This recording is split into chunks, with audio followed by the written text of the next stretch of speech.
Hi, leave the house keys. Take your suitcase and don't come back, my son Michael said over dinner, while Emily, his wife, nodded coldly. My grandson handed me a packed suitcase. I built that house for them, yet they erased me like dust. But when the bank called, naming me the sole owner, their world began to crumble. I'm not just coming back. I'll make them regret it. Before we continue, please subscribe to the channel and let us know where you're listening in the comments. The rain tapped the dining room windows as I sat at the head of the oak table. Sophia and I chose 35 years ago. My plate was untouched. Michael, my son, leaned forward, his chair creaking. Emily, his wife, sipped her wine, the glass clinking against her teeth. Their faces were sharp in the warm light, and I felt a knot tighten in my chest. "Dad, we've been thinking," Michael started, his voice too casual, like he was discussing the weather. "You're not getting younger. A nursing home might be best." I blinked, fork hovering over my plate. "A nursing home, Michael. I'm 65, not 90. I built this house." My voice was steady, but my pulse wasn't. The family photos on the wall, Sophia smiling, Liam as a toddler, seemed to watch, waiting. Emily set her glass down, her necklace glinting as she twirled it. "We found a lovely facility, Julian," she said, her tone smooth as silk, but cold. "It's perfect for you. Quiet, comfortable." Her smile didn't reach her eyes. I gripped the tablecloth, its texture rough under my fingers. "This is my home," I said, locking eyes with Michael. "You live under my roof. I paid for your education, your wedding, your startup." The words spilled out, each one heavier than the last. Michael's face hardened. He slammed his glass down, wine sloshing onto the table. "You're holding us back." "Dad," he snapped. "We need space, a fresh start. You're a burden." The word hit like a slap. Emily nodded, her silence sharper than any insult. I turned to Liam, my grandson, sitting quietly at the table's edge. His eyes were fixed on his plate, his small hands fidgeting. "Liam," I said softly, "you understand, don't you?" He didn't look up. Instead, he slid a suitcase across the floor, its wheels squeaking. "Here, Grandpa," he whispered, barely audible. My throat tightened. The suitcase was mine, packed, ready. They'd planned this. I stood, chair scraping against the hardwood. "You can't do this," I said, my voice low but firm. "I own this house. Legally, it's mine." Michael stood too, towering over the table. "Leave the house keys. Take your suitcase and don't come back," he said, his voice cold. Final. Emily's lips curved, a faint, satisfied smirk. I looked at them, my son and his wife, and saw strangers. I wanted to shout, to fight, but Liam's downcast eyes stopped me. I wouldn't make a scene in front of him. My hand shook as I reached for the keys in my pocket. They felt heavy, like they carried the weight of every memory in this house. Sophia's laughter, Liam's first steps. I set them on the table, their metallic clink echoing like a door slamming shut. "Fine," I said, my voice barely above a whisper. I grabbed the suitcase handle, its leather cool against my palm, and walked to the door. The rain was louder now, a steady drumbeat. I glanced back, catching Sophia's framed smile on the wall. She'd know what to do. I thought, She always did. I stepped outside, the door closing behind me with a soft thud. The evening air was cool, carrying the faint scent of wet grass that enveloped me. My breath caught as I stood on the porch, the suitcase heavy in my hand. The street was dark, the neighborhood's tidy lawns and glowing windows mocking my displacement. I was erased like dust swept from their perfect lives. Then headlights cut through the rain, a taxi slowing at the curb. Its yellow glow was faint, but it was something. I tightened my grip on the suitcase and stepped forward, the wet pavement slick under my shoes. The evening breeze cut through my coat, the suitcase heavy in my hand. I waved down a taxi, slid inside, and caught the scent of coffee. "Where to?" the driver asked, his voice gravelly but kind. He was about 55 with a weathered cap and eyes that caught mine in the rearview mirror. "Bayview Motel," I muttered, naming the only place I could think of. "It's off Main Road." My voice sounded hollow, unfamiliar. I set the suitcase on my lap, its zipper digging into my palms. The driver, Jack, his license read, nodded and pulled onto the street. The taxi's heater hummed, warming my chilled hands, but it couldn't touch the cold inside me. Rain streaked the windows, and the suburban homes we passed glowed with a warmth I no longer had. I gave them everything. I thought, my mind replaying Michael's words. "You're a burden. You all right back there?" Jack asked, glancing at me in the mirror. His tone wasn't prying, just concerned, like he'd seen men like me before. I didn't answer right away. My fingers traced the suitcase's handle, its worn leather grounding me. "Not really," I admitted, my voice cracking. "My son, he kicked me out, told me to leave my own house." Jack let out a low whistle. "That's rough. Family can cut deepest."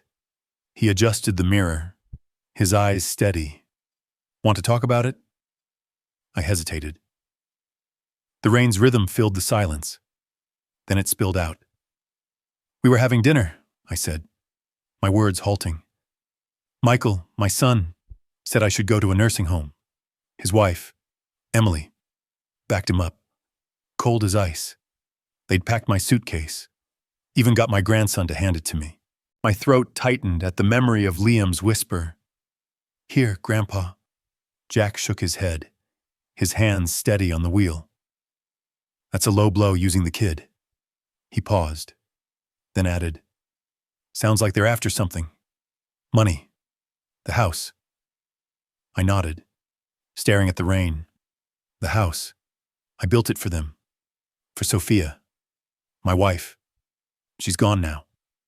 But I kept it for the family. Paid for Michael's education, his wedding, his failing startup." A memory flashed. Late nights at the kitchen table, helping Michael draft his business plan. My coffee going cold. I'd sold my car to fund his dreams. "Sounds like you gave too much," Jack said, his voice soft but firm. "I've been there. My brother tried to push me out of our family shop.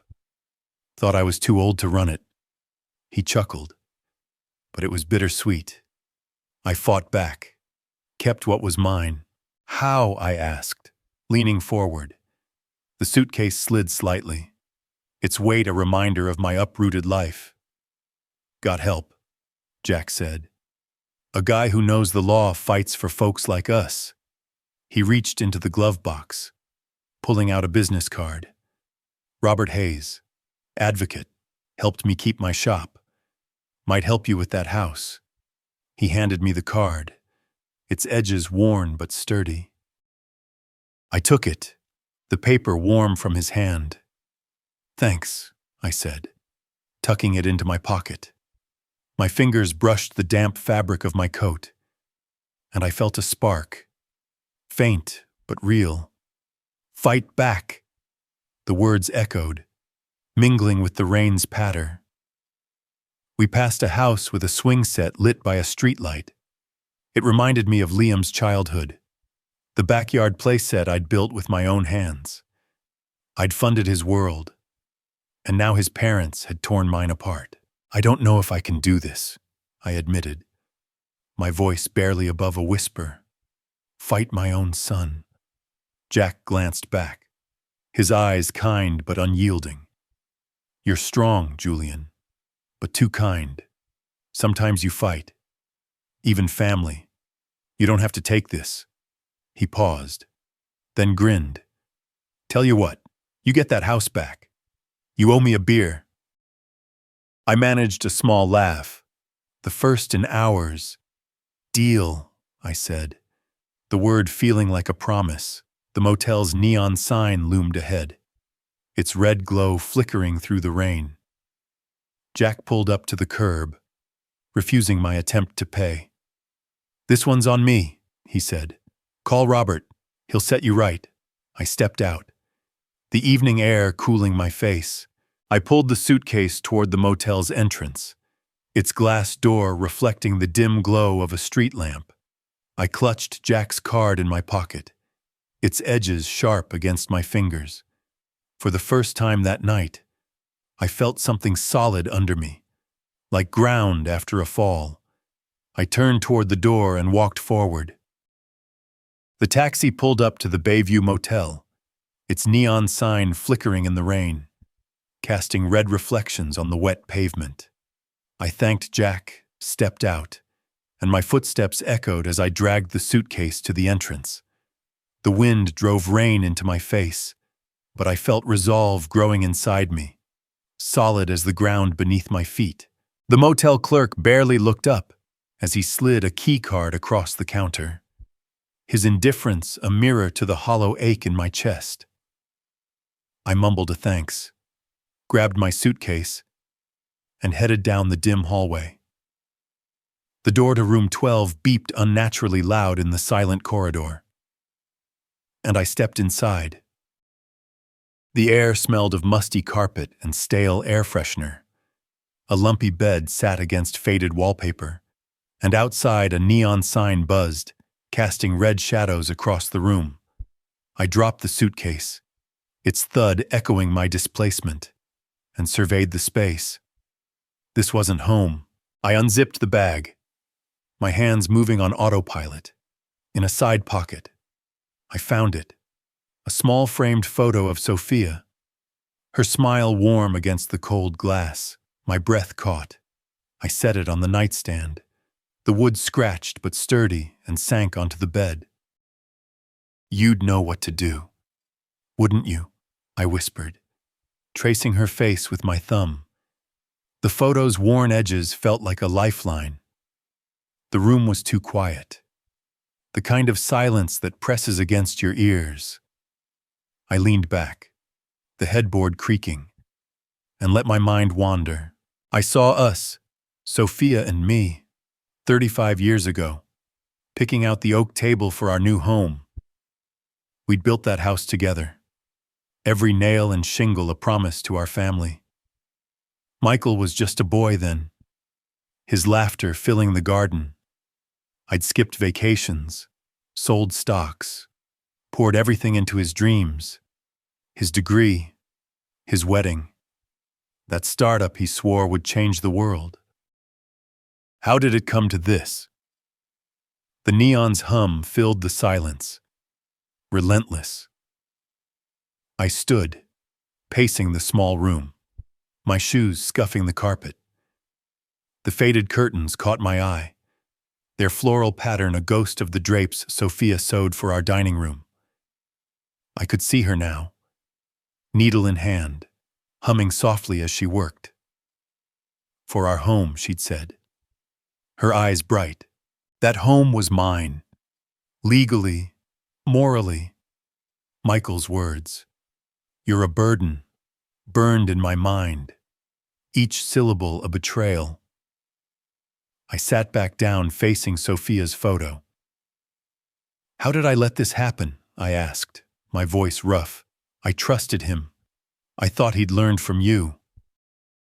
My fingers tightened around the frame, the glass cool against my skin. I remembered Michael's startup pitches, how I'd stayed up late, tweaking his numbers, believing in him. And Emily always in the background, her eyes calculating, pushing him further. They'd taken my kindness and twisted it into weakness. The suitcase lay opened on the floor, its contents spilling like a wound. I stared at it, anger rising hot and sharp. I gave them everything, I said louder now, as if Sophia could hear. And they threw me out like trash. The words felt good, like releasing a breath I'd held too long.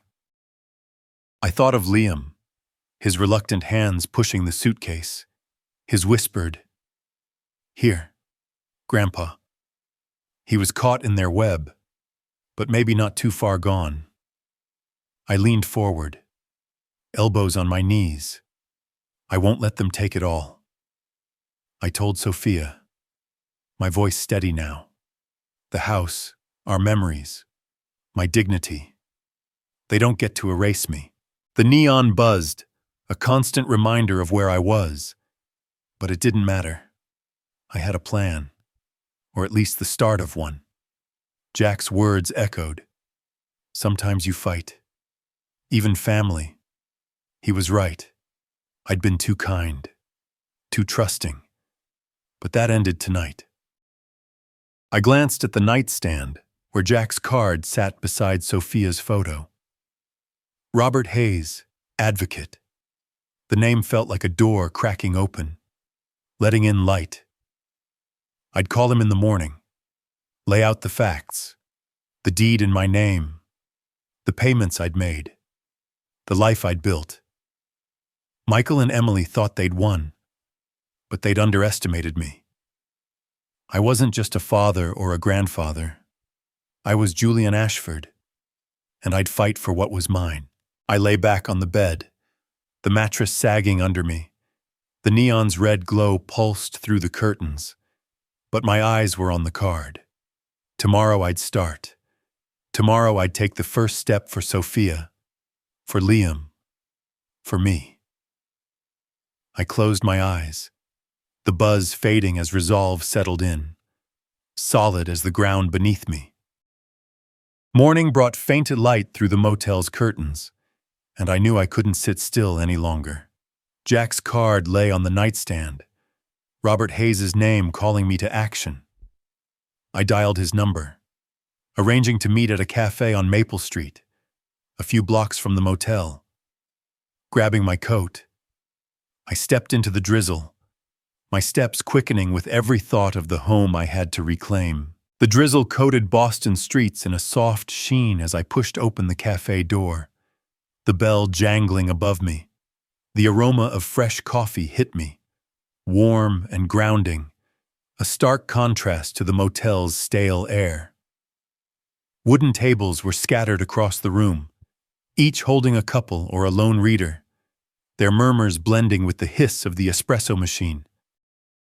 Large windows framed a gray spring morning. Passers-by huddled under umbrellas. I scanned the room, my fingers tightening around Robert Hayes' card, still crisp from Jack's taxi. There he was in the corner, papers spread across a table, his suit sharp, but his posture relaxed. I adjusted my glasses, nerves prickling my skin, and crossed the cafe. The suitcase was back at the motel, but its weight lingered in my mind, a reminder of what I'd lost. "Robert," I said, my voice quieter than I meant. He looked up, his eyes keen but kind, and stood, extending a hand. "Julian Ashford," he said, his grip firm. "Good to meet you." "Jack spoke highly of you." His voice had a steady cadence, like a man used to cutting through chaos. I sat, the chair creaking, and set my coffee mug down, its steam curling upward. The table's surface was worn, etched with faint rings from countless cups, and I traced one with my thumb, steadying myself. I don't know where to start. I admitted, my words halting. My son, Michael, kicked me out of my own house. His wife Emily was in on it. They packed my suitcase, told me to leave the keys. My voice tightened. The memory of the keys clink, still raw. Robert leaned forward, his pen tapping the table, his face unreadable, but attentive. "Tell me everything," he said, his tone low, urgent. "Don't leave anything out." I took a breath, the coffee's bitterness sharp on my tongue. It was over dinner. I said, "Michael said I was a burden, that I should go to a nursing home." Emily backed him up, all smiles and venom. My grandson Liam handed me the suitcase. I built that house for them, paid for Michael's education, his wedding, his startup, everything. A memory flashed. Late nights at my desk, balancing Michael's startup budget, my eyes burning from the screen. I'd given up my retirement for his dreams. Robert's pen froze mid-note. "Your own son," he muttered, his voice thick with disbelief. "That's beyond low." He leaned back, his chair scraping softly, and shook his head. "I've seen greed, Julian. But this is personal." His words carried the weight of a father, not just an advocate, and I felt a flicker of hope. "They think they've won," I said, my fingers tightening around the mug. "But the house is in my name. Legally, it's mine." I paused, then added, "I want it back, and I want them to understand what they've done." Robert's eyes narrowed, a spark of righteous anger in them. "We'll get your house," he said, his voice firm. "But we can do more." "Michael's startup," Jack mentioned. "It's shaky. You know his business. Don't you his weaknesses?" He slid a legal pad across the table, its crisp lines a promise of structure in my unraveling world. I nodded, my mind racing. He's always been sloppy with money. I said, "Overpromises to investors, underdelivers on results." I bailed him out more times than I can count. The cafe's chalkboard menu caught my eye, its neat handwriting reminding me of Michael's startup pitch scrolled on a napkin. My savings poured into his vision. "Then we start there," Robert said, jotting notes. "We'll check property records, confirm your ownership, but we'll also look at his business. Financial pressure can make people like Michael crack." He tapped his pen, a rhythmic beat. "This isn't just about reclaiming your home, Julian. It's about teaching them a lesson they won't forget." I leaned forward, the table's edge pressing into my palms. "What's the first step?" I asked, my voice steadier now. The cafe's warmth wrapped around me, a small comfort against the storm outside. "We gather evidence," Robert said. "Deeds, bank records, anything showing your contributions to that house and his business. You're not just a father, you're a stakeholder. We'll build a case they can't ignore." He paused, his eyes locking with mine. "You ready to fight?" Julian, I thought of Sophia's photo on the motel nightstand, her smile urging me forward. "I'm ready," I said, my voice solid like the ground I was reclaiming. We shook hands, his grip a seal on our alliance. The espresso machine hissed, punctuating the moment, and I felt something shift inside me. A spark of the man I'd been before betrayal dimmed me. Robert gathered his papers, sliding them into a folder. "I'll start digging today," he said. "You focus on what you know about Michael's business. Every detail helps." He handed me his card, its embossed letters catching the light. "Call me anytime." I stood, the chair scraping softly, and tucked the card into my pocket. The cafe's bustle faded as I stepped outside, the drizzle cool on my face. I pulled my coat tighter, my eyes catching a street sign. Maple Street, just blocks from my old home. The name hit me like a pulse, stirring memories of Sophia's garden. Liam's laughter. My hand brushed my phone, a new resolve hardening in me. I turned down the sidewalk, the sign's arrow pointing me forward. The drizzle had eased as I walked back to the motel, my mind buzzing with Robert's plan. The folder with his card sat in my pocket, but the real weapon was in my head. Knowledge of Michael's weaknesses. The motel would give me focus, away from the cafe's hum. Reaching my room, I tossed my coat on the bed, sat at the desk, and pulled out my phone, ready to strike at Michael's business. The motel room's lamp flickered, casting jagged shadows on the wall as I sat at the desk. Paper spread before me like a battle map. The spring breeze slipped through the cracked window, carrying the faint scent of blooming lilacs, a cruel reminder of the garden I'd lost. It was late afternoon, the golden light slicing through the drizzle outside, and Robert's words echoed in my mind. Financial pressure can make people like Michael crack. My old contacts from my consulting days lay scribbled on a notepad, their names a lifeline to my past. I picked up my phone, its cool plastic steadying my nerves, and dialed the first investor. Julian Ashford, I said when the call connected, my voice calm but firm. I'm calling about Michael Ashford's startup. The investor, a man I'd advised years ago, sounded surprised but warm. I took a breath, the desk's chipped edge rough under my fingers. I have reason to believe Michael's misusing funds, overpromising, under-delivering. You might want to look into it. My words were measured, professional, but each one felt like a jab. The investor's tone shifted, shock creeping in. Misused funds. We trusted him because of you. Julian. His voice crackled through the phone, and I felt a surge of satisfaction. I'll have my team review the books, he promised before hanging up. I jotted a note. Investor 1 investigating and leaned back, the chair creaking, one down.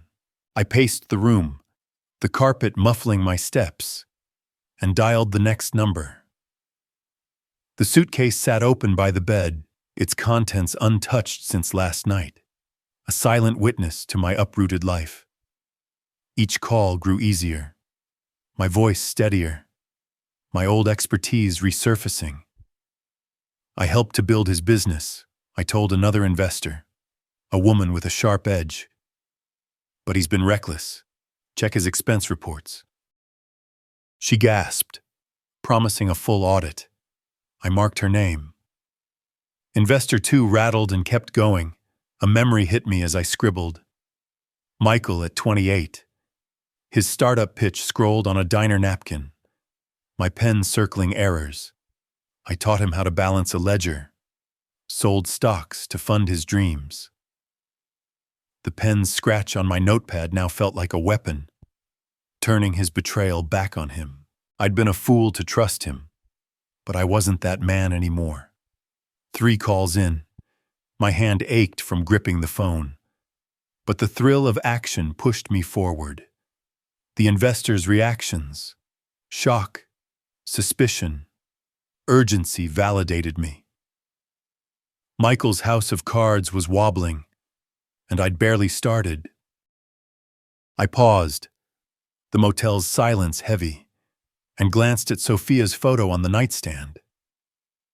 Her smile steadied me, but a flicker of doubt crept in.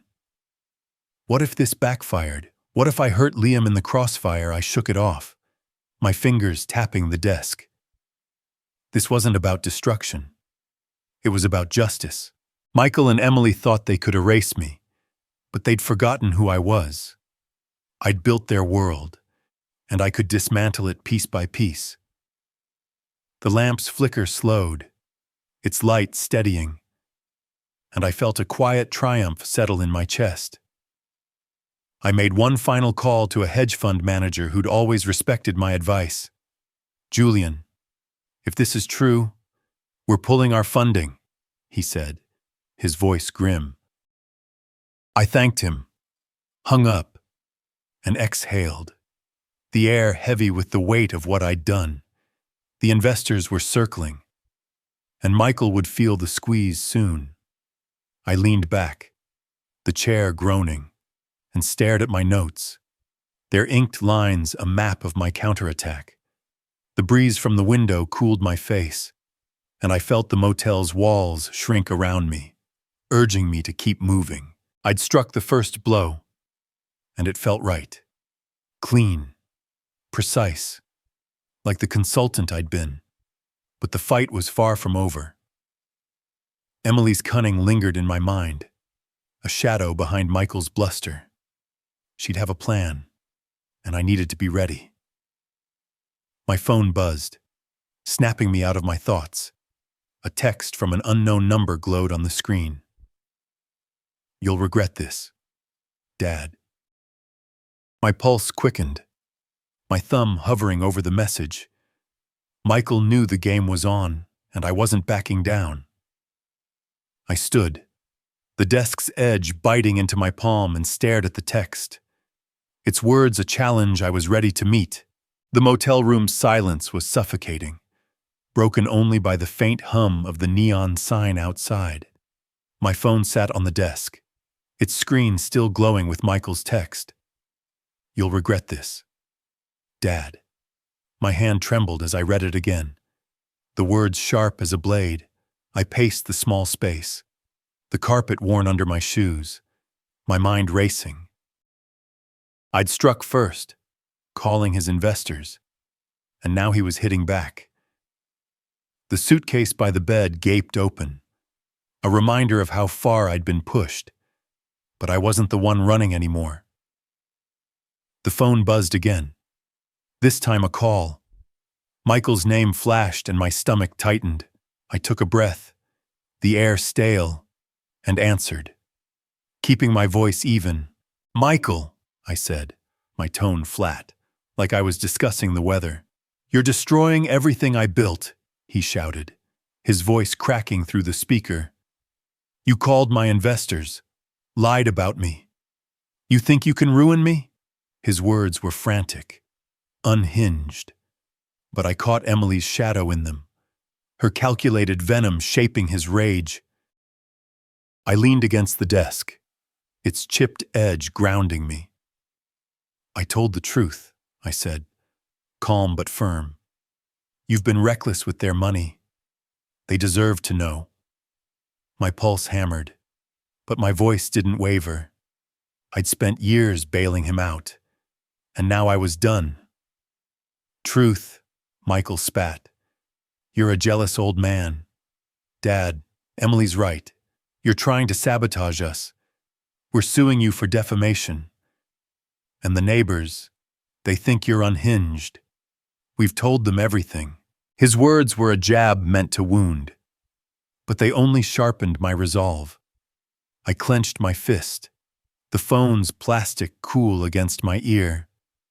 "Sue me," I said, my voice low, steady. "Spread your rumors. It won't change the fact that the house is mine. You can't erase me, Michael."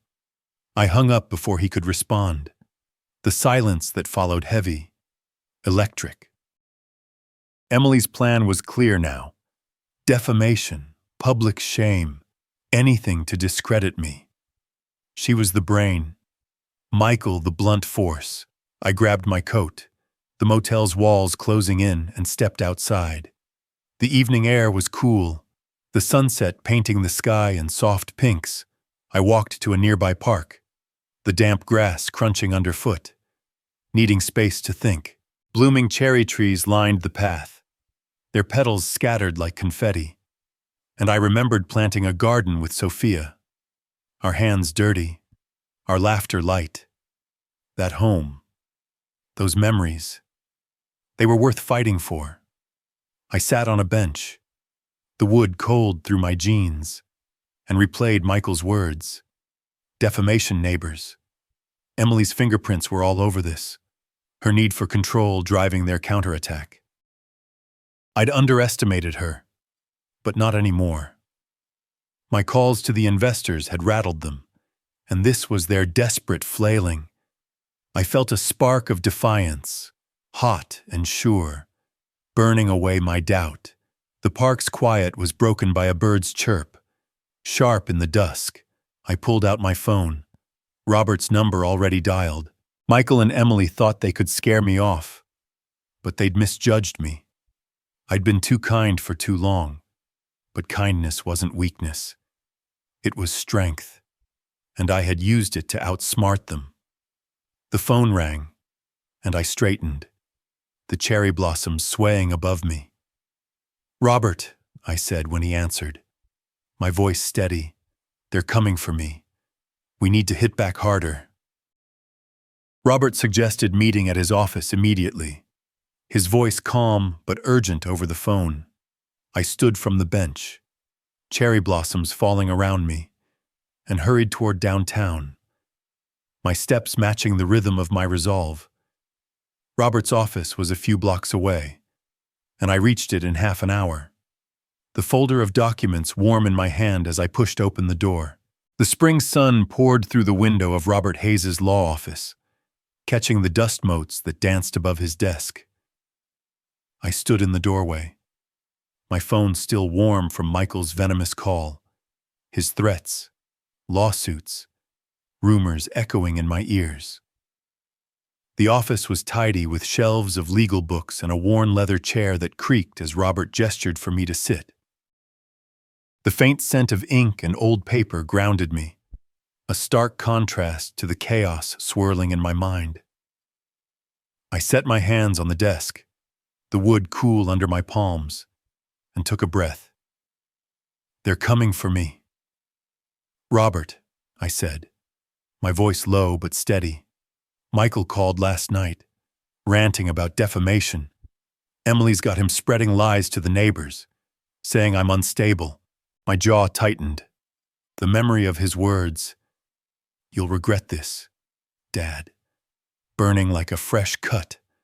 Robert leaned forward, his chair creaking, his eyes sharp behind wire-rimmed glasses. "Unstable," he said, his tone sharp with indignation. "They're desperate. Julian, that's what this is." He pulled a file from a stack, its edges crisp, and flipped it open. "Tell me exactly what he said." I recounted the call, my fingers rubbing the pen in my pocket. A nervous tick. "He's threatening to sue," I said. "Said they've got a lawyer that they'll ruin me. Emily's behind it. She's the one pulling the strings." I paused. The office's silence heavy, amplifying the weight of their betrayal. "I hit a nerve with those investor calls, didn't I?" Robert's lips twitched, a grim smile. "You hit more than a nerve," he said, tapping a document in the file. "You shook their foundation, but let's talk about yours." He slid a yellowed paper across the desk, its text dense with legal jargon. "This is the original property agreement for your house, signed by you and Sophia, sole ownership in your name. Michael's got no claim, and he's too sloppy to know it." I leaned forward, my pulse quickening. The document's faded ink was a lifeline, a piece of Sophia's foresight I'd nearly forgotten. "Sole ownership," I repeated, my voice catching. A memory flashed. Sophia and I at our kitchen table, signing that agreement.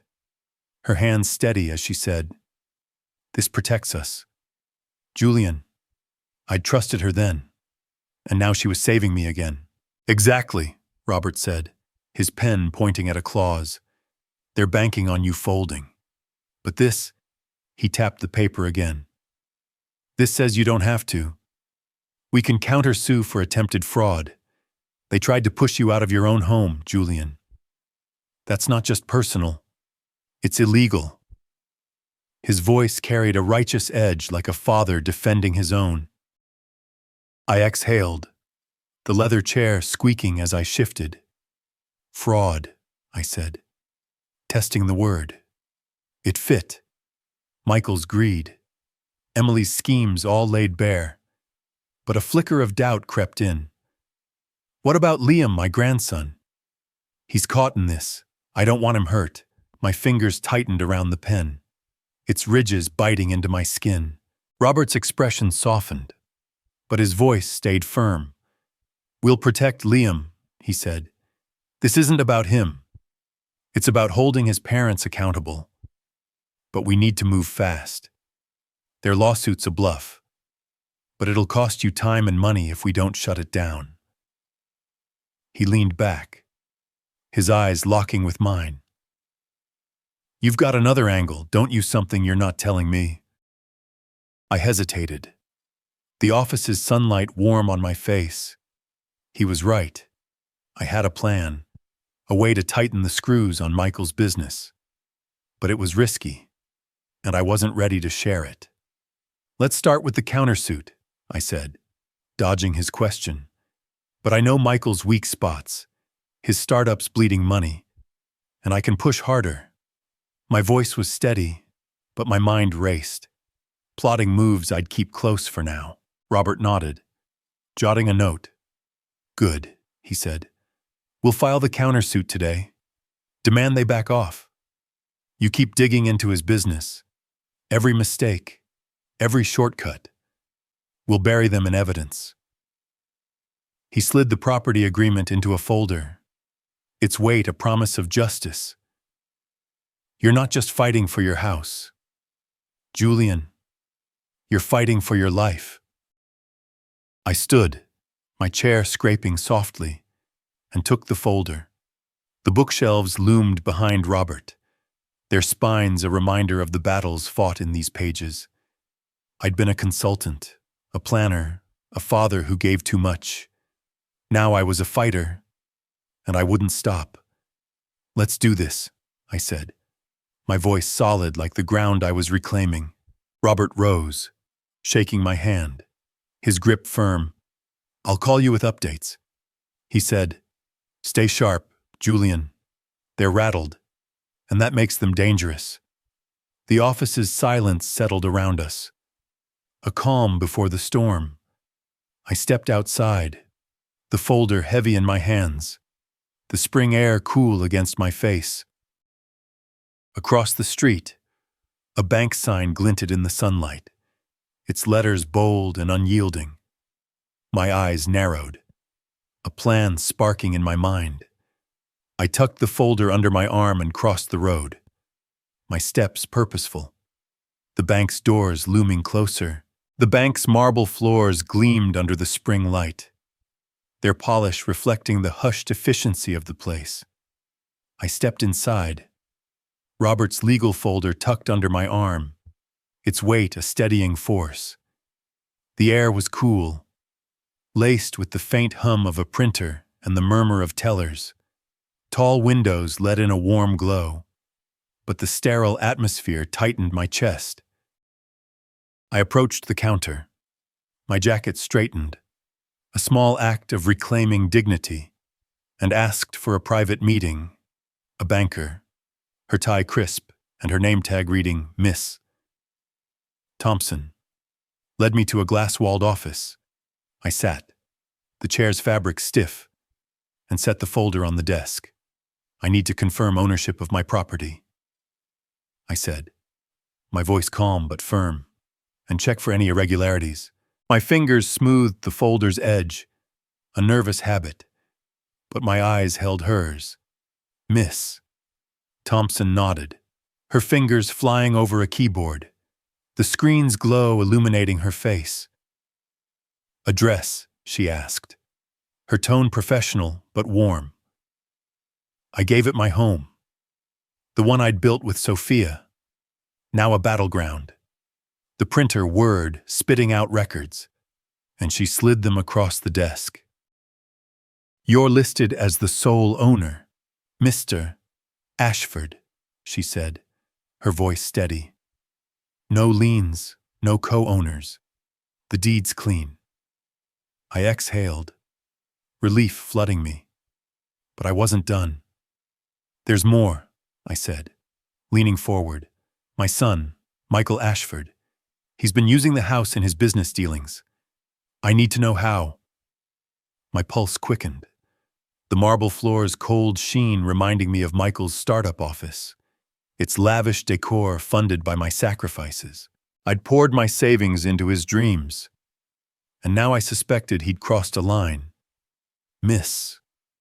Thompson's fingers paused, her glasses catching the light. Let me check, she said, her voice cautious. She typed again, her brow furrowing as new records appeared. This is concerning, she said, her tone cautious. Records show loans were taken against the property, 3 of them totaling over $250,000. They're recent, but I'll need to verify the authorization. Can you confirm if you approved these? My stomach dropped, the room's silence amplifying the revelation. No, I said, my voice low, hard. I didn't know. Michael's greed had always been there. But this, using my home as collateral, was a betrayal deeper than I had imagined. The banker slid the loan documents across the desk, their pages neat but heavy with his deception. I scanned them, my fingers tracing the dates. Last year, when I was still living there, trusting him. A memory hit. Michael in my study, asking about the deed, his smile too smooth. I thought he was curious, not scheming. Can I get copies? I asked, my voice steady despite the rage simmering inside. And what's the process to void these? I'll need a formal request to release the documents, she said. But I can start the process to flag these loans for review. As the sole owner, you'd have grounds to challenge them if they're unauthorized. Miss Thompson nodded, her expression sympathetic, but professional. You'll need legal action to void them, she said, printing the copies. But as the sole owner, you have grounds. These loans are fraudulent if you didn't consent. The printer's whir filled the office, a mechanical pulse matching my quickening thoughts. I took the copies, their edges sharp, and tucked them into the folder. This was ammunition, Michael's mistake now in my hands. Thank you, I said, standing, my hands steady despite the storm inside. I kept my broader plan close, even from her. Robert would know what to do with these, but I had another angle, something to push Michael's business to the brink. I'd been a consultant long enough to know where to press, and I wasn't done. I left the bank, clutching the documents. In my wallet, I found Liam's old drawing, a crayon sketch of our house. My chest tightened, a flicker of doubt creeping in. Was I going too far? I shook it off, tucking the drawing back and slipped the loan documents into my jacket. The fight wasn't over, but I was winning. I turned down the sidewalk, Liam's drawing a quiet weight in my pocket, urging me to keep going. I walked back to the motel, the folder of loan documents heavy in my hand, my mind buzzing with the uncovered truth. Michael's fraud was bigger than I'd imagined, and I felt anger mixing with triumph. In my room, I tossed the folder on the desk, sat down to gather my thoughts. When my phone buzzed, Michael's name flashing on the screen, the motel room's neon buzz grated on my nerves, a constant drone that matched the tension coiling in my chest. I sat at the desk, the loan documents from the bank spread out like a map of Michael's betrayal. Their stark numbers, $250,000 unauthorized, stared back at me, proof of his greed. My phone buzzed, Michael's name flashing on the screen, and I braced myself. The air was stale, the room's walls closing in. But I answered, my voice calm, controlled. Dad, you've gone too far. Michael hissed, his words sharp, desperate. You're ruining our lives. Emily's, Liam's, mine. Stop this or you'll lose more than the house. His threat was a blade meant to cut deep, but I heard the panic beneath it. The unraveling of a man out of moves. I leaned back, the chair creaking, my fingers tight around the phone. You brought this on yourself, I said, my tone even cutting. You used my home for your loans. Michael, without my consent. That's not just greed. It's fraud. I paused, letting the silence stretch, heavy with his guilt. Back off, or I'll make sure everyone knows. He spluttered, his voice rising. You're bluffing. Emily's got a lawyer. We'll bury you in court. The call cut off, his rage echoing in the motel's oppressive hush. I set the phone down, my pulse steady, but my mind racing. Emily's hand was clear in his threats, her cunning weaving a net of lies. But I wasn't the one trapped. I stood, needing air, and noticed a folded paper by the door, slipped under while I was distracted. My heart skipped as I picked it up, the crinkled edge soft under my fingers. Liam's handwriting, childish but careful, covered the page. I sank onto the bed, the mattress sagging, and read. Dear Grandpa, I'm sorry about the suitcase. I didn't want to. Mom and Dad said it was best. But I miss you. Please fix things. Love. Liam. My throat tightened, his scrawled sorry blurring in my vision. I stepped outside, the evening sky a soft purple, the dusk air cool against my face. The motel's neon buzz faded, replaced by the faint chirp of crickets. I reread the letter under a street lamp, its glow catching Liam's wobbly letters. A memory hit, camping with him, his small hand in mine as we watched the stars. He was caught in his parents' web, his loyalty torn, and now he was reaching out. My chest ached, doubt creeping in. Was I hurting him to punish them? I folded the letter, its edges worn, and tucked it into my pocket. Liam's words were a weight, but they didn't change the truth. Michael and Emily had to face their actions. I'd fight, but I'd protect him, carve a path that spared his heart. The dusk sky deepened, a star blinking through the haze, and I felt Sophia's presence, her strength urging me on. I wasn't just fighting for the house anymore. It was for Liam, for the family we'd built. My resolve hardened, the letter a quiet fire in my pocket. Michael's threats were noise, but Liam's plea was truth. I pulled out my phone, dialing Robert, my thumb steady despite the emotions swirling inside. A car horn blared nearby, sharp and urgent, snapping me to action. Robert, I said when he answered, my voice firm. We need to move now. They're desperate, and I've got something they can't ignore. The horn faded, but my focus didn't. The fight ahead clear as the star above. The spring sunlight sliced through the blinds of Robert Hayes's law office, casting sharp lines across the coffee-stained desk. I sat across from him, my hands steady as I signed the fraud lawsuit against Michael, the pen's ink smudging slightly under my grip. The office was a maze of files and legal books, their weighty presence a reminder of the battle we were waging. The rustle of papers filled the air, each sheet a piece of Michael's undoing. Those unauthorized loans, his reckless gamble with my home. I felt a surge of control, the kind I hadn't known since the night I left. Robert stamped the final document, his eyes glinting with satisfaction. "This is it, Julian," he said, his voice firm, almost celebratory. "Michael's startup will be under a microscope now. Those loans fraudulent. His investors will tear him apart." He leaned back, the chair creaking, and folded his hands.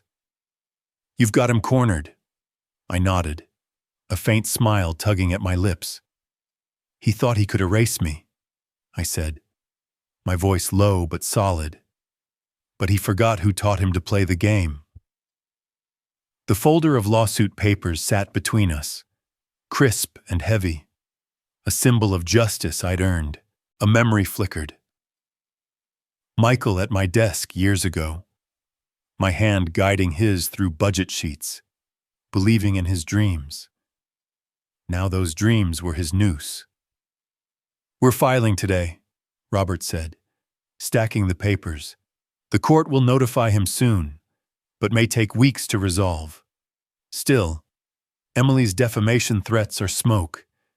She's got no ground to stand on." His tone was confident, but he paused, studying me. "You're holding up, Julian, stronger than most would." I exhaled, the office's coffee aroma grounding me. "I have to," I said, "for Sophia, for Liam."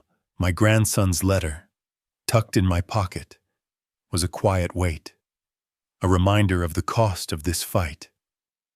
I stood, the chair scraping softly, and shook Robert's hand.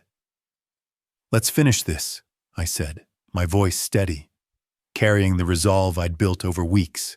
Back at the motel, the neon sign buzzed, its red glow flickering through the curtains. I sat on the bed, the lawsuit papers spread before me, their words a map of my victory. The room felt smaller, the air stale, but my mind was clear. My phone rang, a Boston number I didn't recognize, and I answered, expecting Robert with an update. "Julian, it's Sarah from down the street," came a hushed voice tinged with concern. I had to call. "I saw Emily at the charity gala last night. She looked shaken. People were whispering about Michael's business troubles, something about debts. She left early, clearly upset. I thought you should know." I leaned back, the mattress sagging, a quiet satisfaction settling in. "I'm just taking back what's mine," I said, keeping my voice neutral. I pictured Emily's cold nod at that dinner, her necklace glinting as she sealed my expulsion. Now her perfect world was crumbling, her status shattered like glass. A part of me savored it. But Liam's letter burned in my pocket. Was this hurting him, too? "Thanks for letting me know, Sarah," I said, ending the call. The motel's silence was heavy, broken only by the neon's hum. I stood pacing the small room, my shoes scuffing the carpet. Emily's fall was justice, but it wasn't the end. Michael was still out there flailing, and I needed to be ready for his next move. I glanced at Sophia's photo on the nightstand, her smile a steady anchor. "We're almost there," I whispered, my fingers brushing the frame. A sharp knock at the door jolted me, my heart racing. I froze, the lawsuit papers still spread on the desk, their edges curling in the dim light. Who was here, Michael? Emily, or someone else entirely? I crossed the room, my steps deliberate, and reached for the handle. The neon's buzz loud in my ears. I opened the motel door cautiously, my pulse racing. But it was Robert, his face alight with triumph. He held the court's final notice. My ownership confirmed. Michael's fraud exposed. Their threats nullified. "Time to go home, Julian," he said, his voice firm. I gathered my things, the suitcase lighter now, and we drove to Boston. The front door of my home creaked as I pushed it open, the familiar sound hitting me like a wave of memory. The dining room stretched before me, its oak table gleaming under the spring evening's golden light. Family photos lining the walls. The faint scent of Sophia's old lavender candles lingered, wrapping me in a warmth I hadn't felt since that awful dinner. My heart pounded as I stepped inside, the deed to the house heavy in my hand, its paper crisp with legal truth. Michael and Emily stood by the table, their faces pale, Liam hovering behind them, his eyes wide. "This is my home," I said, my voice firm, echoing in the quiet room.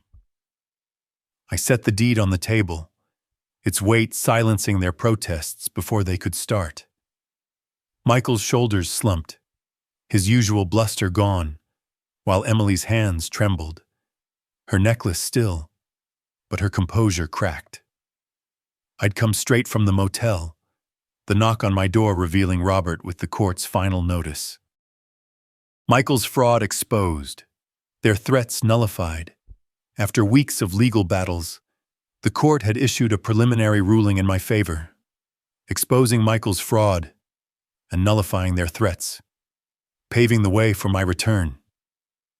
"Dad," Michael started, his voice tense. "You can't do this. We've got a lawyer. We'll fight this." Emily stepped forward, her eyes flashing. "You think you can just walk in and take everything?" But her voice wavered, and I saw the cracks. Robert's lawsuit, the investors pulling out. The neighbors' whispers had cornered them. I shook my head, my gaze steady. "Best for you," I said, my tone sharp but controlled. "You used my house for loans. Michael lied to investors, to neighbors. You tried to erase me." The table's scratches caught my eye. A map of family dinners with Sophia, now a battlefield. I stood taller, the deed a shield. "You're leaving tonight." Emily stepped forward, her voice shaking. "Julian, please," she said, her usual venom replaced by desperation. "Let us stay. We'll make it right." For Liam's sake, her hands clasped together, knuckles white. But I saw through her status gone, her plans in ruins. The neighbor's call echoed in my mind. Emily, red-faced, fleeing the gala. I turned to Liam, his small frame half hidden behind the table. His eyes were wet, his hands fidgeting. "Liam," I said softly, kneeling to his level. "Come here." He hesitated, then ran to me, his arms wrapping around my neck. "Don't hate me, Grandpa," he whispered, his voice breaking. My throat tightened, his warmth a reminder of why I'd fought. Not just for the house, but for him. "I could never hate you," I said, hugging him back, my voice low, steady. "You'll always have a place here." I stood facing Michael and Emily, my resolve unshaken. "Take your things. The court's on my side." "You're done here."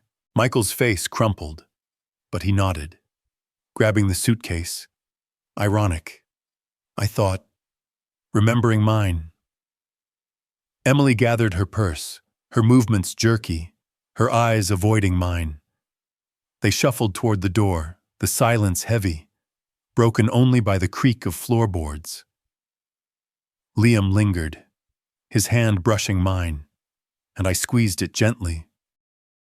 "I'll call you kid," I promised, my voice soft but sure.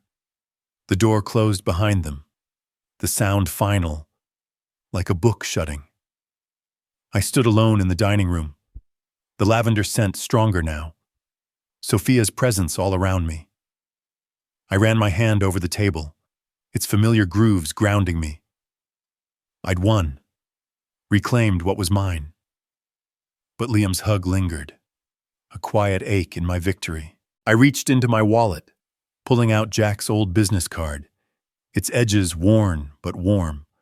A faint smile crossed my face as I tucked it back, my fingers brushing Liam's drawing beside it. I sat at the table, the house mine again, and dialed a number, the line ringing softly in the quiet night. In the Boston bar, I joined Jack and Robert in a corner booth, their grins welcoming. The weight of the past weeks felt lighter. I slid into the booth, the leather cool against my jeans, and let out a breath I hadn't realized I'd been holding. "To Julian," Jack said, raising his beer, the froth catching the light. The man who took back what's his. His gravelly voice was warm, his cap tilted back, and I couldn't help but laugh. The sound foreign, but welcome. Robert clinked his glass against mine, his eyes bright. "You didn't just win, Julian," he said, his tone proud, almost paternal. "You took them down with their own game. That lawsuit masterful." He leaned forward, the table's polished surface reflecting his grin. "You're a fighter, my friend." I raised my glass, the beer's cold bite sharp on my tongue. "To you both," I said, my voice warm, steady. "Jack, that taxi ride changed everything. And Robert, you gave me the tools to win." The bar's jazz swelled, a saxophone riff that reminded me of Sophia's old records, her laughter filling our home. I'd fought for her memory, for Liam, for me. Jack chuckled, clapping my shoulder. "Told you that beer was on you." "Julian," he said, his eyes crinkling. "Knew you had it in you the moment you got in my cab, soaked and stubborn." His humor cut through the weight of the memory. That rainy night, my suitcase heavy, his card a lifeline. Stubborn's one word for it, I said, grinning. I leaned back, the booth creaking, and thought of the dining room I'd reclaimed, the deed on the table, Liam's hug. "It wasn't just the house," I said, my voice softening. "It was proving they couldn't break me, but Liam." I paused, the bar's noise fading for a moment. "I want to rebuild with him. Keep him close." Robert nodded, his glass pausing midair. "You will," he said, his voice gentle but sure. "He's a good kid, caught in their mess. You've got time now. Julian, use it." His words settled over me, a quiet permission to look forward, not back. The bar's warmth wrapped around us, glasses clinking as we traded stories. Jack recounted his own fight for his shop, his voice gruff but fond, while Robert described the moment he knew the lawsuit would crush Michael's schemes. Laughter spilled out, easy and real, and I felt something new, freedom. Not just from the fight, but to be the man I was meant to be. I insisted on paying the tab, sliding cash across the counter. "This one's on me," I said, my tone firm but warm. Jack protested, but Robert just laughed, raising his glass again. "Next time we're at my place," I said, the words a promise. The bar's jazz softened, a piano note lingering, and I saw Sophia's smile in my mind, her pride anchoring me. We stepped outside, the night breeze cool against my face, stars blinking through the spring sky. Jack clapped my shoulder again. Robert gave a nod, and we parted with plans to meet again. I walked down the street, my steps light, the breeze carrying the scent of blooming lilacs. The fight was over. My home mine, and Liam's future a door I'd keep open. I tucked my hands in my pockets, Jack's card still there, and smiled, the night stretching wide before me. As the night deepened, Julian felt a profound peace wash over him. The house was quiet now, filled with echoes of better days. He knew the road ahead might hold challenges, but he was ready. Sophia's spirit guided him, and Liam's future gave him hope. If you enjoyed this tale of resilience and justice, please like this video. Subscribe to the channel for more inspiring stories. Share your impressions in the comments below. What did you think of Julian's journey? Did it remind you of your own experiences? Drop your questions there and let's discuss. Interact with us. Your thoughts make our community stronger. To hear the next story, click the box on the left. Thank you for listening. Goodbye.